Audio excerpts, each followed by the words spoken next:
Now, allegations of cruel and unusual punishment at the Bernalillo County Jail. A woman claims a corrections officer deliberately burned her genitals with pepper spray. 4 on Your Side investigator Ryan Luby here now with the details. Ryan. And Danielle, the ACLU filed the case in federal court just the other night, and tonight they say they have never handled anything like it, that the woman suffered from pain and an infection for weeks. We'll warn you right now, the allegations you're about to hear are disturbing.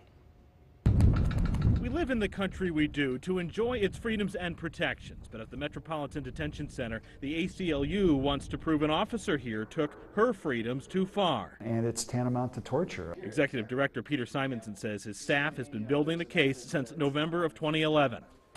They say Marlene Tapia contacted them to say it all started when police arrested her for a probation violation. When she got to MDC, she says 2 corrections officers strip searched her and had her bend over at the waist. That's when they saw a plastic baggie protruding from her female parts. Instead of taking her to a doctor to remove it, Tapia says one of the officers, Blanca Zapata, sprayed her genital area twice with mace. That's why the ACLU got involved. It's just the maliciousness, the just wanton disregard, wanton maliciousness that the corrections officer demonstrated. Well, the ACLU argues that not only did the folks here violate basic constitutional rights, but also MDC policy.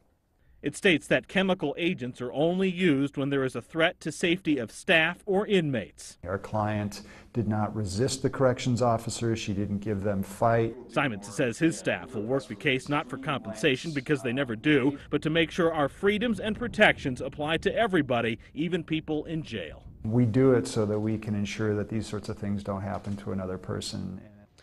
Well, so you know, Marlene Tapia's probation violation was tied to previous drug charges. She's been involved in several drug cases in the last few years. Now, the folks at the jail declined to comment on this case, but they confirmed that the corrections officer, Blanca Zapata, is still on staff. And according to the lawsuit, she was disciplined for what happened, Danielle.